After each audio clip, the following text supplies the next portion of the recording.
నిర్మల్ జిల్లాలో అకాల వర్షం రైతులకు భారీ నష్టాన్ని మిగిల్చింది. ఖానాపూర్, కడెం, పెంబి, దస్తూరాబాద్ మండలాల్లో ఐకేపీ కేంద్రాల్లో నిల్వ ఉంచిన వరి ధాన్యం వర్షానికి తడిసిపోయింది. కొనుగోలు జాప్యం కారణంగా తీవ్ర నష్టపోయామని ప్రభుత్వం వెంటనే ఆదుకోవాలని రైతులు కోరుతున్నారు.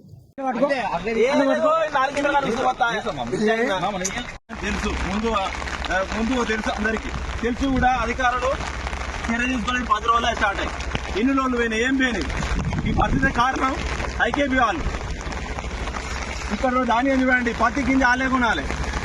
ఇక నుంచి నేను నేర్పా అగ్గి పెడతాయి దీనికి.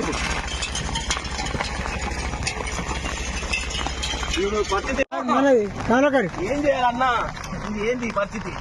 మన కథ వద్దండి.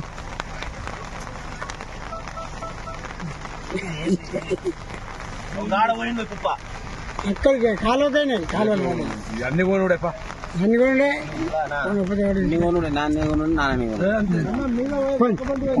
ఆదుకోవడం ఎవరు? ఈ పరిస్థితి ఏంది? ఈ పరిస్థితి కారణం ఆయిషాబుల్ కాదా?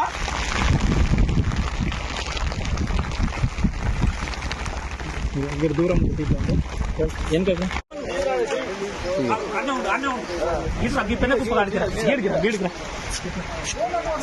రాండే ఇద్దరు ముగ్గురు